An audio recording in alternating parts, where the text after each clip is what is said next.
¿Qué tal? ¿Cómo están? Bienvenidas y bienvenidos nuevamente a otra sesión más de Impuestos y Recursos Humanos 2.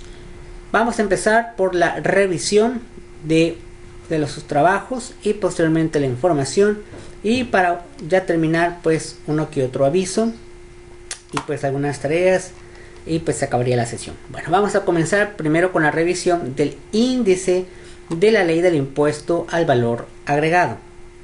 La ley del impuesto al valor agregado también tiene un reglamento, igual que el código, igual que el ICR, igual que el IEPS. Entonces, para que no se vayan a confundir a la hora de poner el índice, y estudien los artículos pero del reglamento. Recuerden que el reglamento es como una explicación al artículo. La mayoría de los artículos tiene su propio reglamento. Por ejemplo, artículo 1, si ustedes se van a su Fisco Agenda, van a tener también un artículo 1 que explica algo relacionado. Normalmente van empalmados. Puede variar a veces en que un reglamento tenga mucho más que la propia ley. Pero bueno, en esta ocasión es la ley del impuesto al valor agregado. Obviamente el diseño, hubo muchos diseños de cada uno de ustedes. Al final simplemente diseño, pero la información obviamente es casi parecida, ¿no? A lo mejor cambia el diseño nada más. En este caso, la ley del impuesto al valor agregado se divide por capítulos y secciones en algunos casos. Por ejemplo, el capítulo 1, disposiciones generales, que nosotros es el que le estamos dando mucho énfasis. Y posteriormente capítulo 2 de la enajenación, capítulo 3 de la prestación de servicios, capítulo 3 bis de la prestación de servicios digitales por residentes en el extranjero sin establecimiento en México, la sección 2 de los servicios digitales de intermediación entre terceros. Estas dos informaciones que acabamos de leer es lo que ustedes conocen como los famosos streaming. Por ahí ustedes saben que algunos streaming pues subieron de pues así que aumento de precio por la cuestión de que hay que pagar ya el impuesto, ¿no?, al valor agregado. Algunos otros pues lo están absorbiendo de alguna manera, y algunos otros pues de alguna manera están exentos, ¿no?, dependiendo pues qué dice la ley, qué es lo que vamos a alcanzar a ver el día de hoy. Después está la importación de bienes, de servicios, exportación de servicios, de las obligaciones de los contribuyentes, igual que en el otro índice del código. Pues también hay obligaciones, también están las facultades de las autoridades, también todo viene de acuerdo al artículo que puede o no puede hacer la facultad de la autoridad. La participación de las entidades federativas, transitorios decreto de reforma. Entonces aquí está el índice, es una forma general de ver cómo se compone nuestra ley del impuesto al valor agregado. Bueno, rápidamente nos vamos a ir directamente a la ley. Aquí está. Nos quedamos en el artículo 1A bis. Bueno, como ustedes saben, dejamos el trabajo del impuesto al activo, un impuesto que ya no es vigente, más sin embargo todavía en el 2000 aproximadamente todavía era vigente. Ha tenido diferentes cambios de acuerdo a los tiempos, y pues el objetivo prácticamente de casi la mayoría de las leyes es que las personas físicas o personas morales pues no hagan o realicen actos pues ilegales, ¿no?, como fraudes, defraudación fiscal, y no usen o manejen mal los recursos económicos que ellos obtienen de alguna manera legal. Y bueno, pues de alguna manera la autoridad pone candados para que tú aportes o das a entender las cantidades de donde las sacaste, y que tienes que pagar una pequeña cantidad a la autoridad, ¿no? Ese es el objetivo realmente. Y pues siempre se hacen algunas leyes y por alguna razón las quitan. Otro ejemplo fue la ley del IDE, que también en su momento pues era así como que, bueno, para que no hagas o realices actos ilegales con el dinero que tú obtienes, o dime de dónde sacas el dinero. Y pues mucha gente tenía que pues aplicar, ni modo, ¿no? Y a veces eso es pagar más impuestos para, bueno, supuestamente mejorar la seguridad o que no pase algún tipo de cosas malas con ese dinero, ¿no? En este caso vamos a ver el artículo 1 bis de la ley del impuesto de valor agregado, así es que vamos a comenzar. Los contribuyentes residentes en México que proporcionan los servicios digitales a que se refiere la fracción 2 del artículo 18b de la presente ley a receptores ubicados en territorio nacional que operen como intermediarios en actividades realizadas por terceros afecta el pago del impuesto al valor agregado. Además de las obligaciones establecidas en la misma, estarán obligadas a cumplir con las obligaciones a que se refiere el artículo 18j de este ordenamiento. Tan solo en este párrafo pues ya nos está diciendo muchísimo la autoridad. Los contribuyentes residentes en México. Entonces, de alguna manera no te está diciendo, hey, si naciste en México pagas, si no naciste no pagas. Residentes en México, puede ser una persona extranjera o una persona obviamente nacida en el país que proporciona algún servicio digital. Te engloba mucho la palabra servicio digital, pero ¿qué es un servicio digital? Hay muchas cosas que pueden ser servicio digital, hay que ver qué sí aplica y qué no aplica, ¿no? Entonces, sí está muy general la palabra servicios digitales, pero para eso nos dicen solamente lo que se refiere a la fracción 2 del artículo 18b. Ya más abajo nos menciona también el artículo 18j. Después nos dice las personas físicas y las morales que realicen actividades afectas al impuesto al valor agregado por conducto de los contribuyentes a que se refiere este artículo deberán estar a lo dispuesto en los artículos 18K, 18L, 18M de esta ley según corresponda. O sea que prácticamente te dice cada uno de los fundamentos, no te las vas a escapar. Así es que pues vamos a ver el 18B de una vez, de acuerdo al índice que acabamos de ver. 18B al 18J, que es el capítulo 3 bis de la prestación de servicios digitales por residentes, aquí pues era residentes, en el extranjero sin establecimiento en México. 18B. Entonces pues nosotros vamos a irnos al 18B, porque vamos a ver qué nos dice la autoridad en ese sentido. Entonces pues aquí está, capítulo 3 bis de la prestación de servicios digitales por residentes en el extranjero sin establecimiento en México y disposiciones generales. Artículo 18b. Para los efectos de lo dispuesto en el cuarto párrafo del artículo 16 de la presente ley, hay que recordar que la ley suele hacer eso, ¿no? Pasarnos de un artículo a otro, porque cada uno se va fundamentando todo en uno. Se consideran únicamente los servicios digitales que a continuación se mencionan, cuando estos se proporcionen mediante aplicaciones o contenido en formato digital a través de internet u otra red, fundamentalmente automatizados, pudiendo o no requerir una intervención humana mínima, siempre que por los servicios mencionados se cobre una contraprestación. Fíjense cómo es la autoridad, te quiere poner casi a detalle, palabra por palabra. Algún diputado o algún senador se le ocurrió decir este párrafo. Recuerden que cada uno de los párrafos que ustedes ven en las leyes, independientemente si es esta ley u otra que no tiene nada que ver con impuestos, pues ahora sí que los diputados y los senadores pues lo detallan lo más posible y englobar cierta área, cierto objetivo o cierto lugar o cierta actividad de forma bien especificada, porque bueno, también existe la contraparte, que es la autoridad, en este caso, quien va a aplicar la ley. Y las personas que van a recibir esa aplicación, pues también ocupan ver de qué manera pues defenderse, de qué manera decir yo tengo una razón, o de qué manera decir a la autoridad, hey, tú te equivocaste.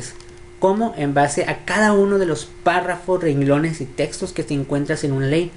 Ustedes ya lo vieron en el libro que les mencioné de cómo interpretar una ley. Al final las leyes para todos son iguales, es decir, no importa realmente pues tu color, tu conocimiento, entre comillas, porque si eres una persona que lee muy bien y lo sabe aplicar para un beneficio propio, pues obviamente aunque sea la misma ley, el otro, hablando de competencia en algún problema mercantil o en un problema civil, pues el otro va a perder, porque la ley al final es la misma para todos.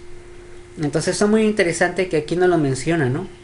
únicamente los servicios digitales que a continuación se mencionan, cuando estos se proporcionan mediante aplicaciones. ¿Qué se puede entender por aplicaciones? Las famosas app que tiene tu celular. Ya te las generalizó todas. O sea, ya te puse ese candado. O contenido, porque luego se le ocurrió, en formato digital a través de internet u otra red. Obviamente, imagínense que esto no lo hubieran puesto, que no hubieran puesto esta parte. O contenido en formato digital a través de internet u otra red. Fundamentalmente automatizados, ¿no? Hasta aquí. Que este pequeño espacio no lo hubieran puesto y no lo hubieran puesto mediante aplicaciones. Pues muchos, obviamente, que no quieren a lo mejor pagar el impuesto, hubieran dicho, no, pues no vamos a pagar porque lo voy a hacer por medio de internet. Y lo voy a hacer por medio de una red P2P, por ejemplo, o una red privada, una red pública de tal magnitud, bla bla bla. Entonces la autoridad luego piensa, ¿no? ¿Qué vas a hacer tú? En pocas palabras, siempre la autoridad está pensando qué va a hacer el contribuyente. Posteriormente dice, pudiendo o no requerir intervención humana. La misma autoridad es inteligente, dice, bueno, lo voy a poner que ya sea que existan personas que estén trabajando o que la misma, ahora sí que la misma tecnología te lo haga, lo voy a poner de ambas maneras el candado. Siempre que por los servicios mencionados se cobre una contraprestación. ¿Cuáles son? La descarga o acceso a imágenes, películas, texto, información, vídeo, audio, música, juegos, incluyendo los juegos de azar. O sea, todavía te especifica. O sea que igual si quieres descargar el solitario, de hecho el solitario es un juego de azar. Ese tema de los juegos de azar está muy interesante porque también a veces la ley se contradice. Ahorita que lo termine de leer les voy a explicar algunos ejemplos. Así como otros contenidos multimedia, ambientes, multijugador y la obtención de tonos móviles. O sea, te especifica hasta los tonos. La visualización de noticias en línea e información sobre el tráfico, pronóstico meteorológico y estadísticas. Bueno, aquí hay que ver y hay que separar algo muy importante. Porque muchos de entrada, al leer la información, dicen, híjole, por ejemplo, información sobre el tráfico, pronóstico meteorológico y estadísticas. Mucha gente pudiera confundirse. Es que yo veo internet y precisamente veo el tráfico y los pronósticos meteorológicos. Me van a cobrar impuestos. No necesariamente es así. Recuerda que aquí te lo está diciendo. Siempre que el servicio mencionado se cobre una contraprestación.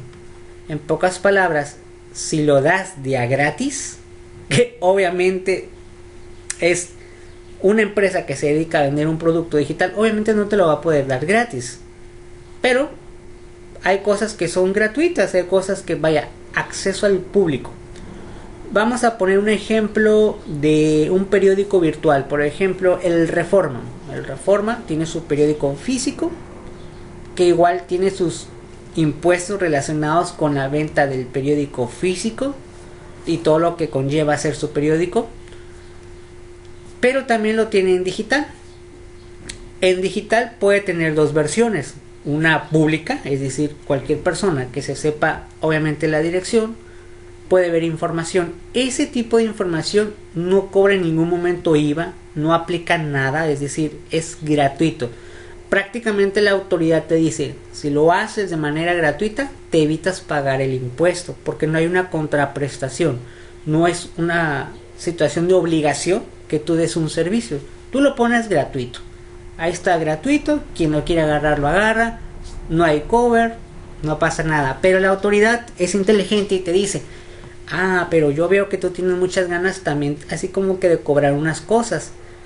Típico cuando entras a una página de internet, ¿cuántas veces alguno de ustedes no entra a una página de internet bien contento, muy feliz de que todo está gratis, como música, audio, juegos, en fin?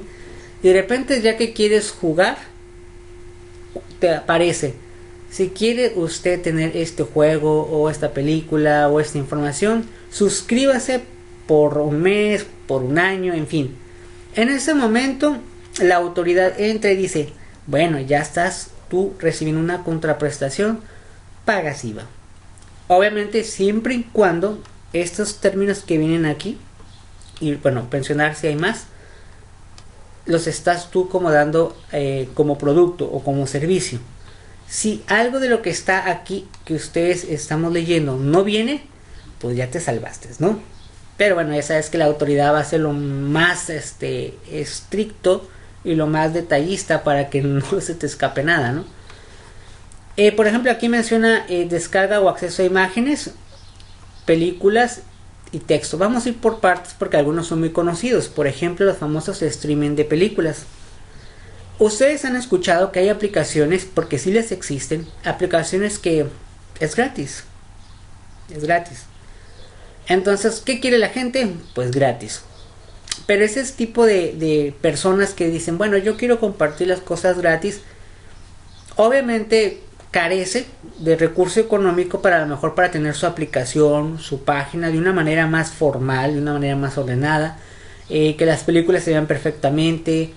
No puede tener todas, tienen sus desventajas obviamente, es verdad, es gratis y no te va a cobrar ningún tipo de IVA, ni él tampoco está obligado a pagar IVA, o sea, él, no es necesario que se registre, o sea, está muy bien, ¿no? Si lo ves por ese lado, pero obviamente su contenido va a carecer de muchas cosas, porque al final pagar una licencia, vamos a poner como ejemplo Netflix, pagar una licencia a una productora de películas, pues se hace que la película sea en buena calidad. Imagínate que Netflix diga, híjole, la verdad no quiero pagar ya, no quiero pagarle a la autoridad, o sea, ya me enfadé de pagarle a la autoridad, y un día de la noche a la mañana diga Netflix gratis para todos. Pero eso sí, va a bajar la calidad y el diseño, y van a bajar muchas cosas porque ya lo voy a tener gratis y no pagaré por licencias. Pues obviamente Netflix va a decaer en su sistema, ¿no? Vas a batallar. Las películas ya van a ser del año del año del caldo, a lo mejor en 4P, ni siquiera a 720p. ¿Por qué? Porque si es gratis, para que ya no paguemos impuestos, ¿no? Y al final, si bien es cierto, las empresas reciben ese dinero, pero al final lo tienen que devolver a las autoridades, todavía fuera que se lo quedaran las empresas. Al final siempre, normalmente, en el peor de los casos, el impuesto de valor agregado siempre va a recaer en la persona final, es decir, en el consumidor. En pocas palabras, tú que me estás viendo, va a recaer en ti el pago del impuesto, aun cuando tú ni siquiera estés como un contribuyente como tal. Aplica para todos, ¿no? Entonces está complicado. Está haciendo un poco de escándalo. ¿Qué hago? Es allá afuera en la calle, entonces vamos a tener que esperar a que guarden silencio. Yo sé que eso está muy incómodo, pero es la transmisión, así está, ¿no? Ok, vamos a continuar. Parece que ya se callaron. Yo creo que no están de acuerdo con el pago del impuesto y pues por eso protestaron, ¿no? Que de hecho, obviamente el IVA también se aplica a animales. Entonces están escuchando y dicen, no, pues sí es cierto, ¿no? Menciona aquí, por ejemplo, también música. Otra cosa que es la música, ¿no? Los famosos streaming de música, que son muy novedosos, la verdad. O sea, la actualidad hace 20 años, la verdad ha cambiado muchísimo. Y sí, es mejor a veces vivir en esta época en cuestión de tecnología, ¿no?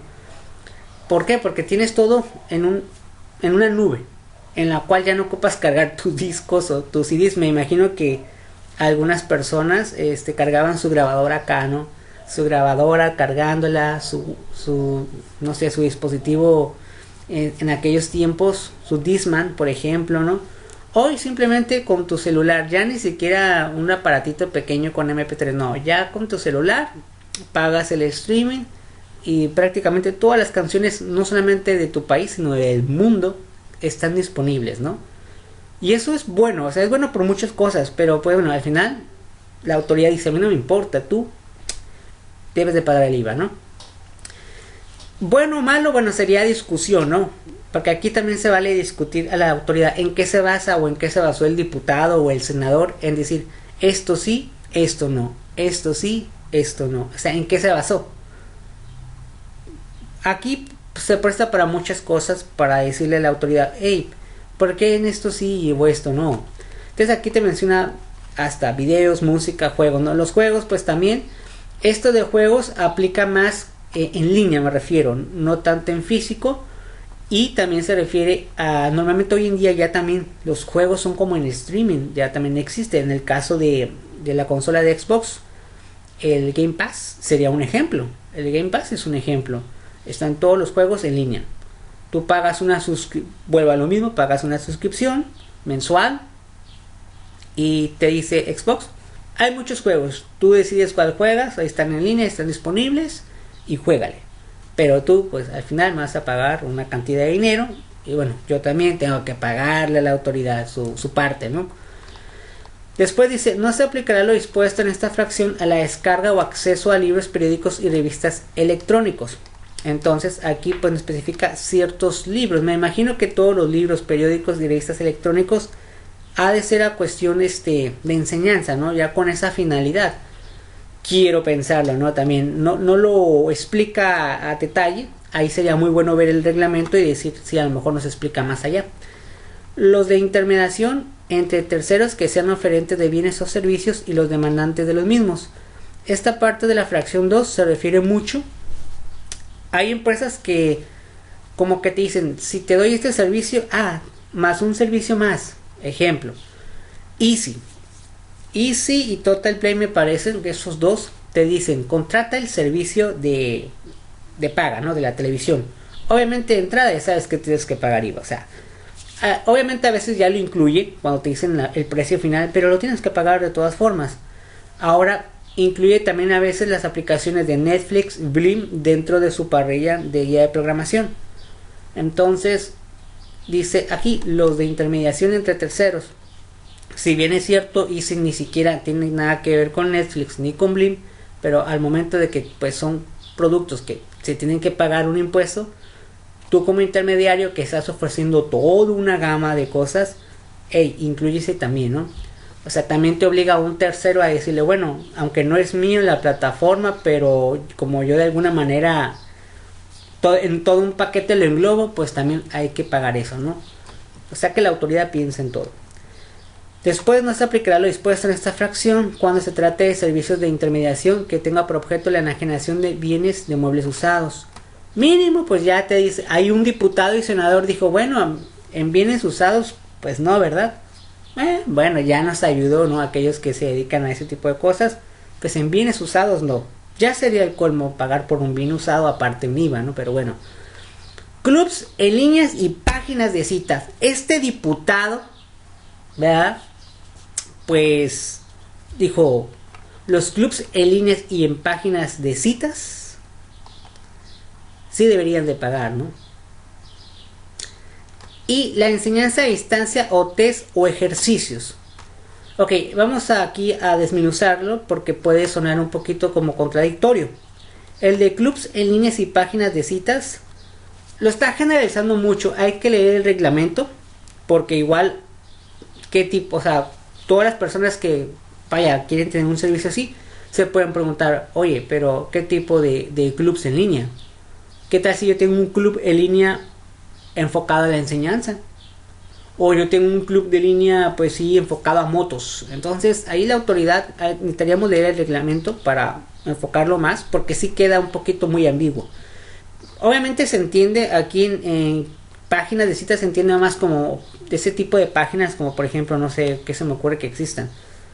No sé si existen todavía Bado o algo así se llamaba, creo, ¿no? Es una página que ponías fotos y ya pues hay un pago más que pagaría IVA en este caso.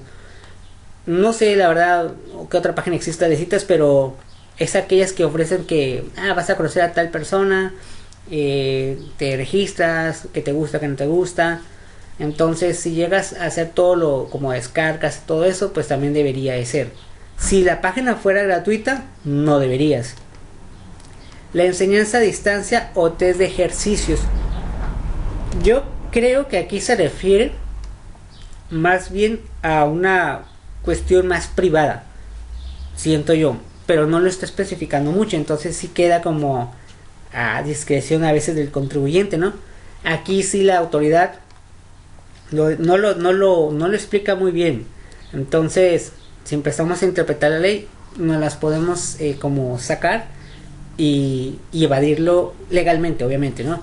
Desde aquí la autoridad yo sí le recomendaría pues que lo especifique bien, ¿no? A lo mejor en el reglamento ya te lo especifica mejor, ¿no? Artículo 18C. Se considera que el receptor del servicio se encuentra en el territorio nacional cuando se dé cualquiera de los supuestos siguientes. Es decir, se considera que está aquí en nuestro país. Pero ¿de qué manera, no? 1. Que el receptor haya manifestado al prestador del servicio un domicilio ubicado en territorio nacional. Es decir, cuando tú vas a adquirir el servicio te dice, nosotros tenemos, incluso puede ser una oficina, o tenemos un call center que cualquier no sé, pregunta, duda, ya llama. En ese momento ya la autoridad está dando por hecho que tú tienes una como sucursal aquí. Que el receptor del servicio realice el pago al prestador del servicio mediante un intermediario ubicado en territorio nacional. Este es parecido al ICE. Por ejemplo, ICE tiene Netflix, tiene Blim. Y vamos a suponer que tuviera uno extranjero. Un ejemplo, NFL, el NBA Pass. Ustedes saben que existe el NBA Pass. ¿Qué significa NBA Pass? Es un streaming donde ves todo el básquetbol de todo Estados Unidos, ¿no? Imagínense que esa aplicación dijera, y si yo también te la quiero vender junto con mucho paquete, ¿no? Entonces, en ese caso, pues también se puede considerar que estás dentro del territorio nacional, porque el intermediario es mexicano y es el que está diciendo, hey, aquí hay NBA Pass, ¿lo quieres? Aquí está. Otro, que la dirección IP que utilicen los dispositivos electrónicos del receptor del servicio correspondan al rango de direcciones asignadas a México. Entonces, todo tipo de cosas que tengan su IP en México. Entonces es otra forma de decir, hey, estás dentro del territorio nacional. Que el receptor haya manifestado al prestador del servicio un número de teléfono cuyo código del país corresponda a México. También que pongas, atención a clientes, tal número, y es de México. Ya con eso, ya México consideras que es de aquí o aquí tienes tu actividad. Entonces la autoridad de alguna manera pues nos pone 4 opciones ahora sí que de decir, hey, estamos aquí en México. Artículo 18D. Los residentes en el extranjero sin establecimiento en México que proporcionen servicios digitales a receptores ubicados en territorio nacional, para los efectos de esta ley únicamente deberán cumplir con las siguientes obligaciones: inscribirse en el Registro Federal de Contribuyentes ante el servicio del SAT, la Administración de Servicio de Administración Tributaria. La inscripción en el registro se realizará dentro de los 30 días naturales siguientes, contados a partir de la fecha en que se proporcionen por primera vez los servicios digitales a un receptor ubicado en territorio nacional. Es decir, por ejemplo, TikTok, por ejemplo, es gratis TikTok. Entonces la autoridad, acuérdense que la autoridad dice, es gratis, nadie paga nada. Pero va a haber empresas que van a decir, es que gratis no lo puedo dar. No todo. Habrá un servicio que tendrá que ser de paga. Y yo creo que muchos de ustedes han encontrado aplicaciones en San Google que son de otro lugar del mundo. Pero cuando son gratis, pues la gente lo descarga. Pero ya cuando te empiezan a cobrar es como que... entonces aquí te lo estipula, ¿no? A lo mejor yo soy un extranjero, quiero poner algún tipo ya sea de streaming o algo, un servicio digital, no sé, o de videojuegos, etcétera. Pues tengo que avisarle a la autoridad, ¿no? Sabes que pues la verdad si quiero poner algo y pues de alguna manera pues registrarme, ¿no? O sea, tengo que hacerlo como si yo fuera una persona que soy de México, ¿no? Hay que registrarse. Por ejemplo, hoy pones tu aplicación, tienes 30 días para, hey, aquí estoy, ¿no? Luego dice, el SAT dará a conocer en su página de internet y en el diario oficial de la Federación la lista de los residentes en el extranjero que se encuentren registrados en el mismo. Ofertar y cobrar conjuntamente con el precio de sus servicios digitales el impuesto al valor agregado correspondiente en forma expresa y por separado. Es decir, sí decirle al cliente, hay muchos streaming, normalmente me voy a los streaming porque es lo más común. Pero hay muchos que te dicen, ejemplo, son 349 pesos. La mayoría ya te incluye el IVA, no es como que te pone los 349 más IVA. Porque la mayoría ya pone IVA, hay veces que te ponen impuestos incluidos. Porque si es molesto que tú llegues a querer algo y te digan tal cantidad más IVA. La mayoría de las veces ya lo manejan las empresas como con IVA incluido. Pero obviamente al momento de hacer el pago, pues ya te va a desglosar cuánto es realmente el servicio, cuánto es a lo mejor de ciertos impuestos. Entonces todo esto lo tiene que detallar, independientemente que seas una persona del extranjero y tu aplicación o lo que vayas a ofertar en servicio digital sea aquí en México. Luego, proporcionar al servicio de administración tributaria de información sobre el número de servicios u operaciones realizadas en cada mes de calendario con los receptores ubicados en territorio nacional que reciban sus servicios, clasificados por tipo de servicio u operaciones y su precio. O sea, todavía que tú, extranjero, vienes con el ánimo de dar un servicio al país, te van a decir, quiero la lista cada mes de todo lo que vendas, hagas, realices, ofertes, precios, si le aumentaste, le disminuiste, quiero todo. O sea, tienes que dar la información de todo y cada mes de calendario. Si se ponen un poco estrictos con las personas que, bueno, quieren a lo mejor tener un mercado en México, pero bueno, es parte de la ley, ¿no? Posteriormente, aquí nos menciona, así como el número de los receptores mencionados, y mantener los registros de base de la información presentada. Dicha información se dará a presentar en forma trimestral por los periodos comprendidos de enero, febrero y marzo, abril, mayo y junio, julio, agosto y septiembre y octubre, noviembre y diciembre de cada año mediante declaración electrónica a más tardar el día 17 del mes siguiente al que corresponde el trimestre.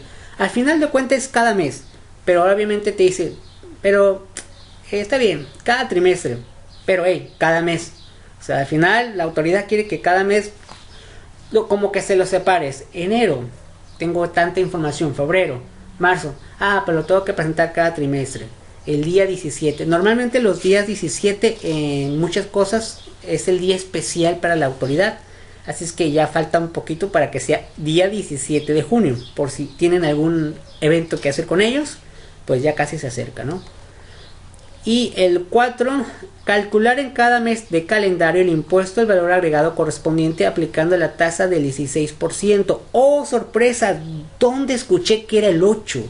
¿Dónde? ¿Quién dijo que era el 8%? Por ahí escuché que alguien decía que el IVA realmente era el 8%, pues les mintieron, es 16%.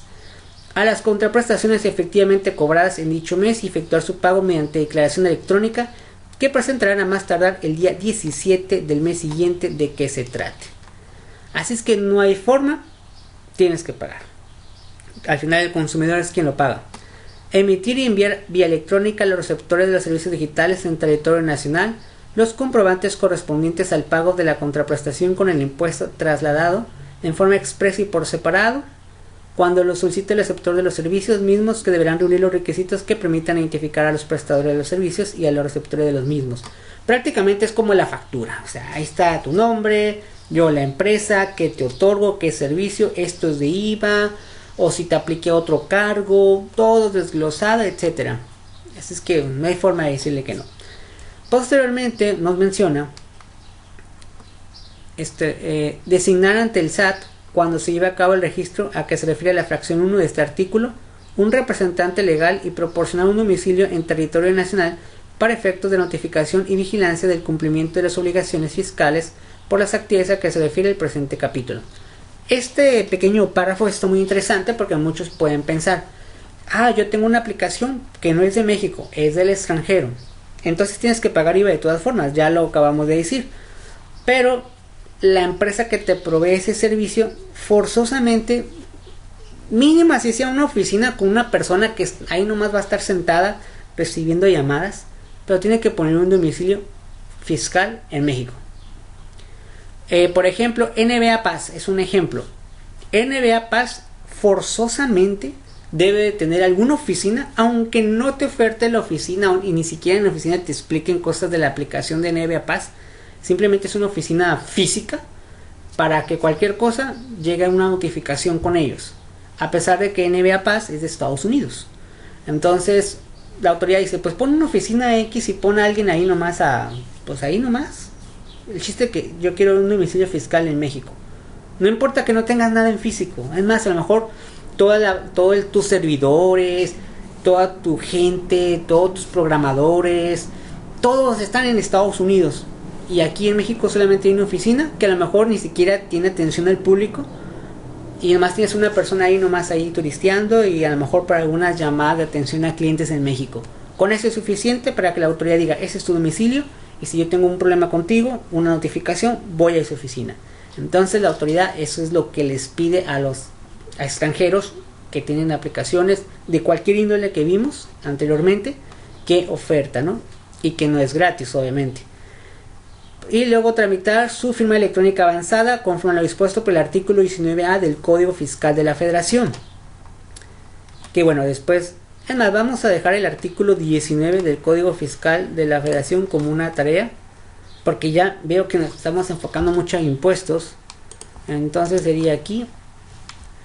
No les digo que lo transcriban porque es copy-paste, pero más bien hacer una pequeña explicación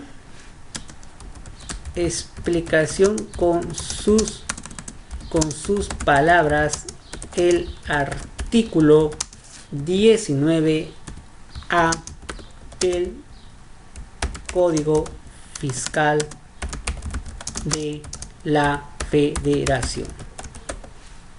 Ahí está. Entonces ahí nomás tienen que leer el artículo y explíquenlo con sus palabras.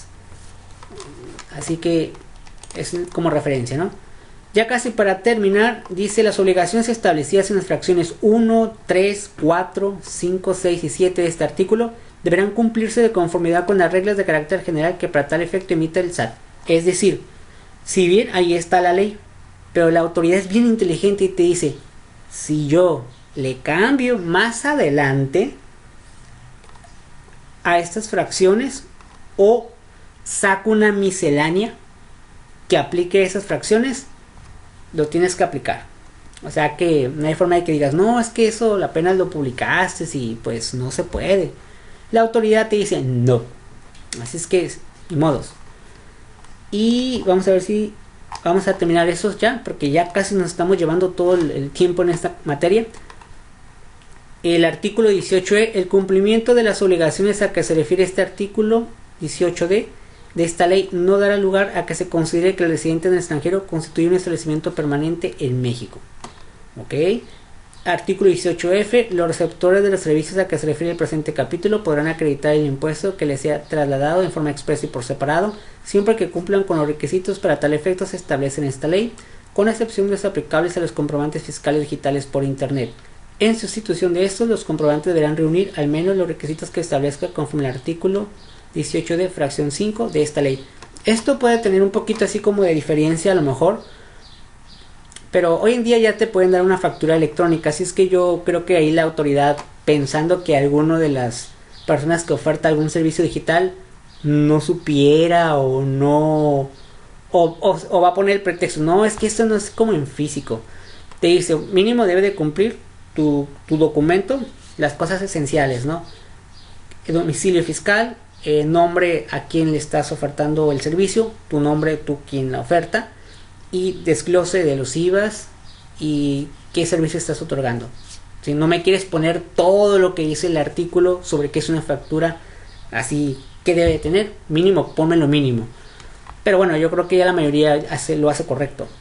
18G, la omisión en el pago de impuestos en el entero de las retenciones que en su caso deban efectuar y en la prestación de las declaraciones de pago informativas a que se refieren los artículos 18D, fracción 3 y 4, 18J, fracción 2, inciso B y 3 de esta ley se sancionará de conformidad con lo dispuesto en la presente ley y Código Fiscal de la Federación. En pocas palabras, si tú quieres omitir ese pago, pues te vas a tener a las consecuencias, ¿no?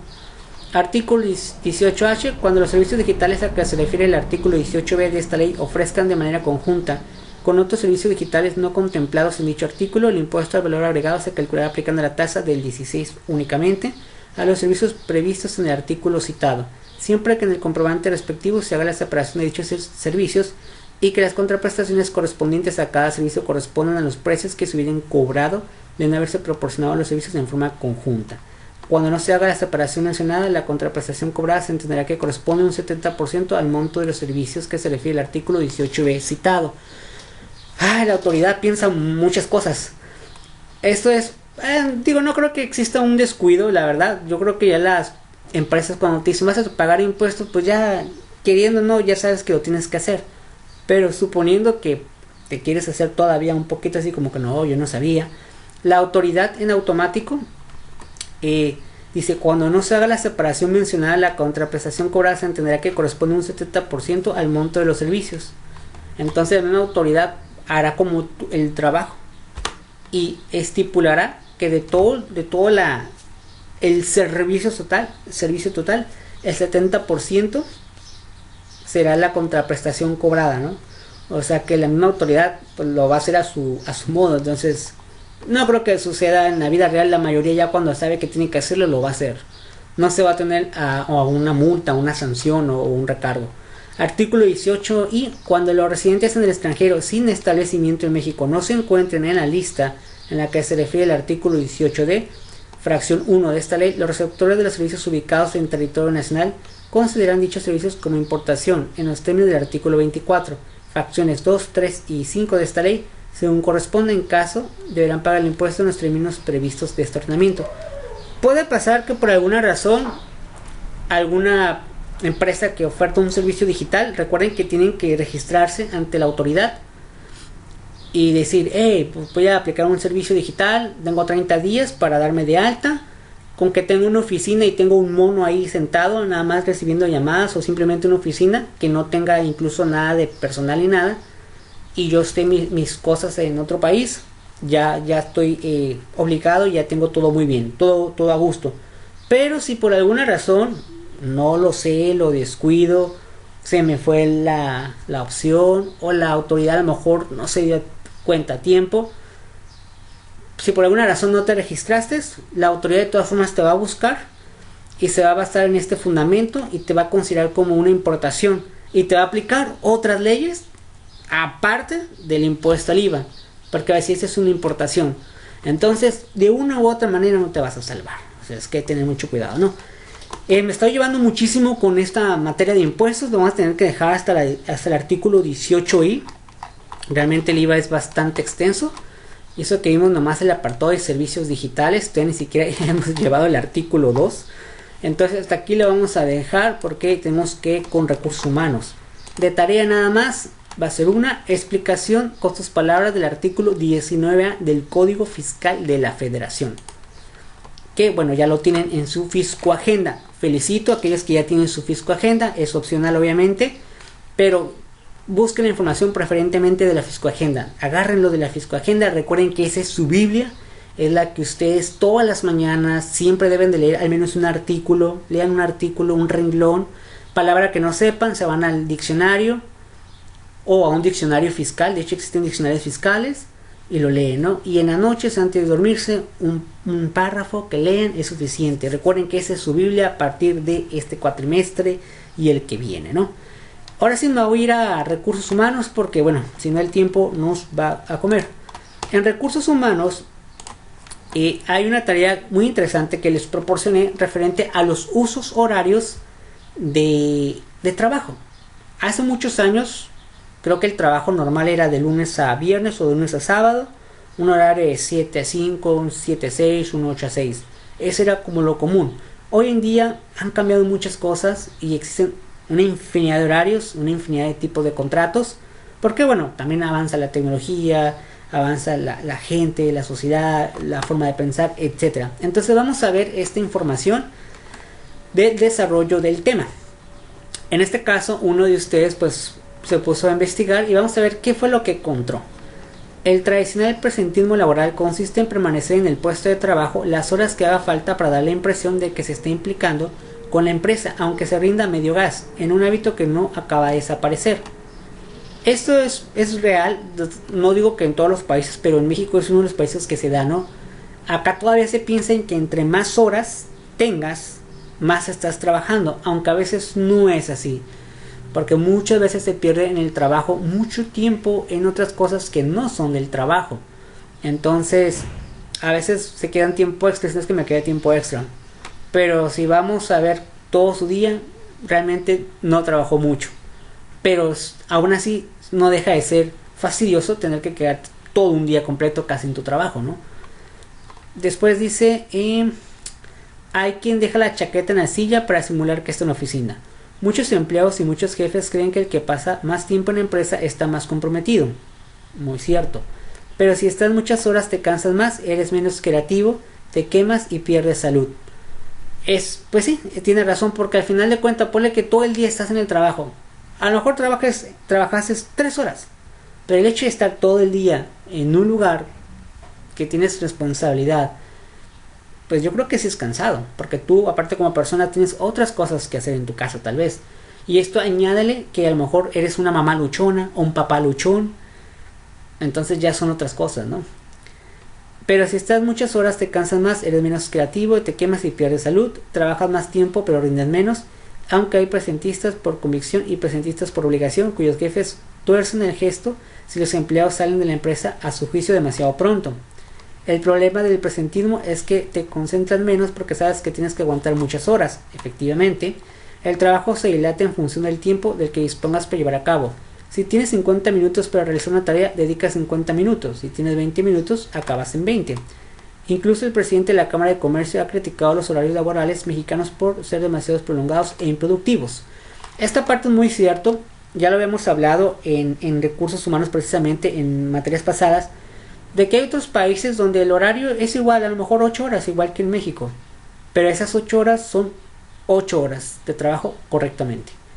Tienes una hora de descanso, tu hora de descanso correctamente descansadas. O sea, los descansos, los tiempos que tienes que hacer cierta actividad, se hacen. No más y no menos. Cuando en México haces mucho tiempo de horas, pero haces menos, ¿no? Y bueno, pasa lo que hice en el texto. A veces tú dices, yo pues ya es mi hora, pues yo ya me voy. ¿Y qué pasa normalmente los jefes? Claro, ya te vas, no le echas ganas, los demás se quedan y tú te vas, pero el hecho de que te quedes no va a representar que avances más trabajo o no, o sea, incluso hasta es peor, ¿no? El trabajo se dilata en función del tiempo que disponga para llevarlo a cabo, exactamente, bueno, eso lo habíamos leído.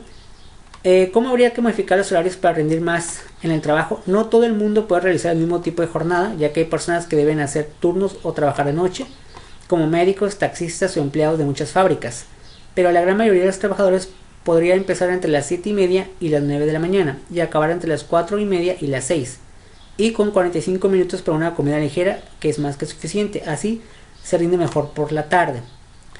Antonio Montañez, catedrático de Economía de la Universidad de Zaragoza de España y autor del estudio Tipos de jornada y productividad del trabajo centrado en Aragón, define las ventajas de la jornada continua con respecto a la jornada partida por 1 hora y media o 2 horas para comer.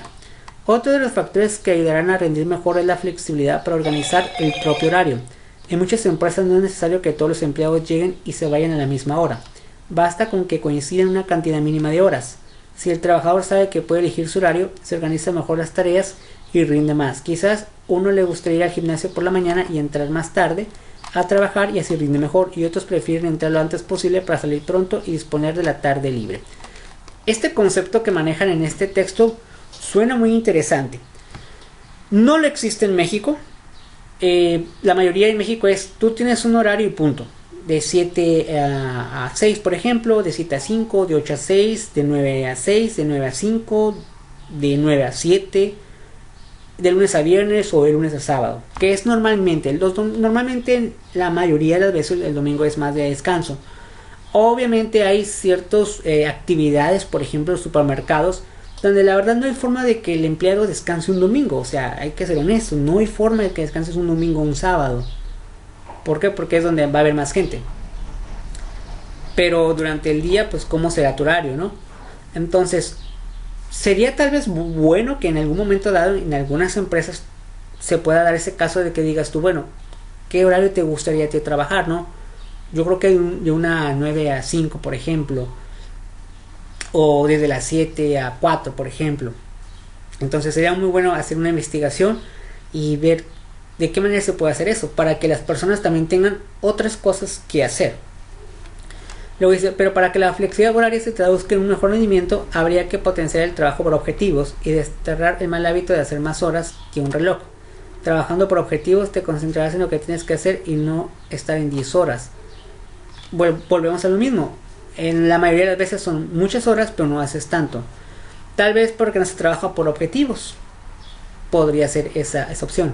El horario que permite rendir más, en la que se puede organizar el trabajador dentro de los límites lógicos que marca la actividad de la empresa, aunque no es aconsejable eternizar la jornada, porque en general por las mañanas se tiene más energía que por la tarde. Bueno, en lo particular yo sí soy mucho de preferir trabajar en las mañanas, pero hay gente que le gusta trabajar en las tardes. Entonces también para los horarios de tarde, pues hacer eso también aplicaría, ¿no? Además es necesario hacer pausas y la jornada no debería pasar de las 8 horas diarias. De este modo aún quedan 2/3 del día para la vida personal y el descanso. Y un trabajador contento con su horario y descansado porque no trabaja una cantidad excesiva de tiempo es más productivo, y cuando uno está satisfecho con su horario laboral hay menos riesgo de absentismo, es decir, de estar faltando. Obviamente esto está englobado a las empresas que tienen como un horario fijo, pero si se dan cuenta y lo comparan un poquito con las personas que trabajan por sí mismas, es decir, una persona que trabaja para sí mismo, que tiene horarios flexibles, por eso muchas personas prefieren trabajar para sí mismos. ¿Por qué? Porque pasa esto, de que de tal hora a tal hora me gusta más trabajar o le echo más ganas, y lo hacen. No tienen alguien que diga, tienes que trabajar de tal horario, punto. Entonces, tal vez pueda funcionar, obviamente hay que investigarse más y enfocarlo, ¿no? Luego dice, en los últimos años cada vez más empresas han apostado por más libertad de horarios, pero aún buena parte de las empresarios siguen pensando que alargar la jornada laboral es lo que aumenta la productividad. Es parecido a los horarios de 3x4 o 4x3, ¿no? Suena bien decir, 3 días voy a descansar, o 4 días voy a descansar una semana, pero también tienes que trabajar todo un día completo. O sea, al final yo creo que hasta producen menos o igual que si estuviera toda la semana de tal horario a tal horario. Pero bueno, sería cuestión de ver también la actividad de la empresa, en fin. Luego dice, cuando los países más productivos son los que tienen horarios más racionales, concilian más, prolongan menos la jornada. Según una encuesta de la empresa de recursos humanos, Randstad, en el 2010 el 45% de los empleados reconocía quedarse en el trabajo más tiempo del necesario. Es decir, no era tan así que tan mega super necesario, pero tenías que hacer, ¿no? O sea, a fuerzas, ¿no? Luego en el 2012 este porcentaje subió al 85%. Se intenta aumentar la productividad a costa de que los empleados echen horas. O sea que muchos ven horas, entre más horas o si trabajas mucho, pero no necesariamente, ¿no? Luego dice, estos son de algunos usos de los horarios. Por ejemplo, las ventajas y desventajas de horarios de trabajo flexible. Los horarios flexibles cuentan con enormes ventajas para cualquier organización.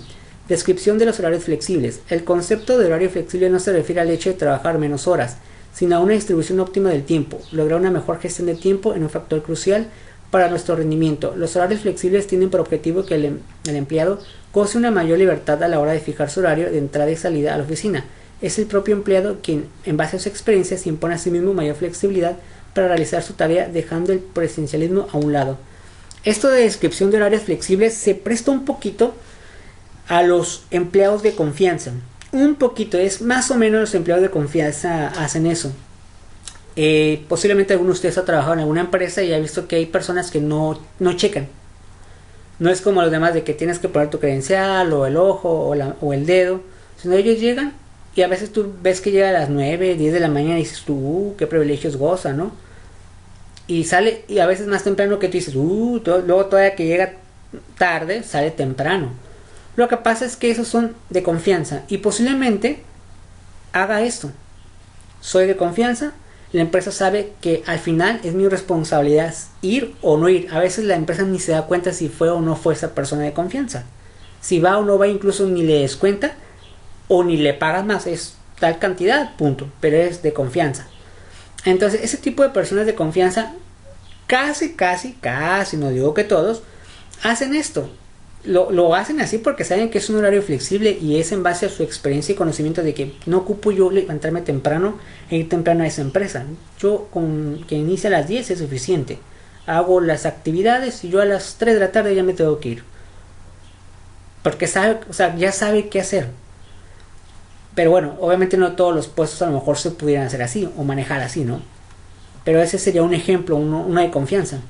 Luego dice, podemos hablar de 3 tipos de diferentes horarios flexibles en las empresas. Horario fijo variable. La empresa ofrece diferentes horarios al trabajador para que elija una vez escogido, se convierte en horario obligatorio, ¿no? Te dan a escoger qué horario quieres, en la mañana, en la tarde o combinado, y ya eliges tú el que quieres, ¿no? Pero al final es un horario completo. Pero bueno, tiene la ventaja de que, bueno, aquí ya depende también, yo entiendo que las personas pues tienen otras cosas y otras actividades que hacer. Una mamá luchona posiblemente prefiera trabajar en la noche, una mamá luchona, ¿no? Porque en el día a lo mejor tiene que llevar a su hijo a la escuela, en fin, ¿no? Pero al final tiene que trabajar 7 horas, ¿no? O 8 horas, dependiendo de la empresa, ¿no? O hasta más. Horario flotante, el empleado elige el horario de entrada a su puesto de trabajo dentro de un margen de horas que la empresa marca previamente y donde se debe mantener como mínimo por las horas que marca su jornada de trabajo. Y horario libre, el empleado gestiona libremente su horario laboral siempre que cumpla con los objetivos que la empresa espera para él, parecido a los de confianza, ¿eh? Un parecido a los de venta. En venta sí se da un poquito esa flexibilidad de este es tu horario. Hay empresas que hacen esto. Tu horario es, por ejemplo, de 8 a 6. En sí ese es tu horario. Lo que hagas en tu horario no tengo ningún problema. Solamente me traes estas ventas o esta meta que tú mismo dijiste o se dijo en todo el departamento. ¿Cómo le hagan? Yo no sé. Entonces, eres libre, vaya, eres libre de ese horario. Pero eso sí, por ejemplo, de 8 a 6. Entonces, si tú te vas y te sales de la tienda de ventas y a lo mejor vas a ver un cliente y vender un auto y por alguna razón dices, estoy aquí cerca de los mariscos Anacletos, pues voy a comer. No era tu horario de comida, exactamente, pero la empresa no te va a decir nada, o sea, es libre. Mientras que tú le traigas las metas. Hay ciertos trabajos que así son. Y normalmente ese tipo de trabajadores son más productivos porque dicen, hoy la verdad no me levanté muy bien o me siento algo incómodo. Voy a ir al seguro. O sea, va al seguro en pleno horario de trabajo. Pero nadie le va a decir nada porque mientras que él cumple la meta, no pasa nada. Y normalmente son más productivos así. Pero bueno, obviamente hay que estudiarle qué tipo de trabajo. No todo se presta para eso. Luego, ventaja de los horarios flexibles para los empleados. Con horario de trabajo flexible, los empleados experimentan estos beneficios. Bueno, aquí hay una serie de beneficios, ya no nos va a alcanzar el tiempo, pero está muy interesante esta información y la vamos a tener que dejar para la siguiente clase. Nos vamos a quedar en ventaja de los horarios flexibles y del libro, pues no alcanzamos a ver, es que ya va a ser la hora, o sea, ya va a ser casi la hora exactamente. Entonces aquí era reingeniería y administración de recursos humanos el tema y la responsabilidad de los gerentes de recursos humanos. Entonces, ¿qué van a tener que hacer? Aquí lo único que tienen que hacer van a hacer lo siguiente. Es recursos humanos, van a hacer una lectura, realizar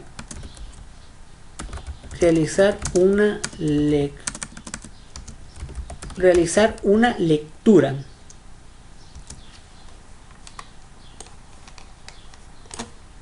del tema reingeniería y ARH y las responsabilidades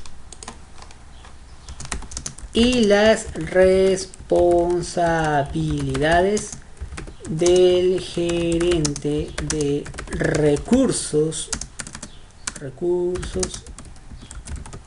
humanos.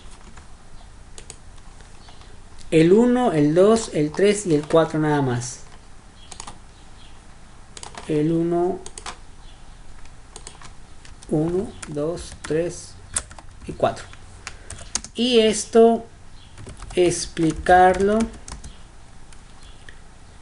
Pueden explicarlo con dibujos.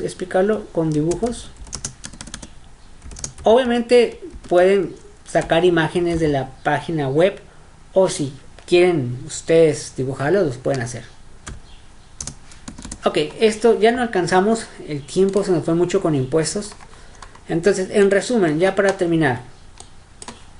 Solamente 2 tareas en esta ocasión. Materia de impuestos, parcial 2, actividad 3, explicación con sus palabras del artículo 19A del Código Fiscal de la Federación. En un documento Word, leen primero el artículo de su Biblia, código artículo 19, Código Fiscal, lo leen y con sus palabras explicar lo que entendieron. Yo creo que en una hoja es suficiente lo que van a decir, ¿no? Después, en recursos humanos, simplemente realizar una lectura de los temas que les acabo de comentar, de ingeniería y administración de recursos humanos, y sería lo que es responsabilidad del gerente de recursos humanos 1, 2, 3, 4, y explicarlo con dibujos, poner un pequeño texto y su dibujo. Y pues nada más, ¿no? Ya en la siguiente clase sí le vamos a dar un repaso a esto, y todavía nos quedamos pendientes con este de ventajas de horarios flexibles, porque ya no vamos a alcanzar, ya va a ser la hora, ¿no? Bueno, referente a los resultados del examen, la calificación se los voy a proporcionar ahorita por WhatsApp. Voy a ponerles el nombre y su calificación final, pero del parcial, ¿ok? Es del parcial 1, y algunos van a ir con decimales. Recuerden que no redondeo, hasta el final se redondea, puro decimal va a venir, o si te tocó un número entero, pues el número entero. Al final les proporciono la calificación ahorita terminando, y ahorita terminando les subo las tareas, y recuerden contestar la pregunta de lo que vimos en la clase de hoy, tanto en impuestos como en recursos humanos. Bueno, hasta aquí la vamos a dejar porque bueno, ya el tiempo pues ya nos dice que ya se acaba, y pues muchísimas gracias, y pues nos vemos hasta la próxima sesión en más información. Muchísimas gracias y hasta la próxima. Hasta luego.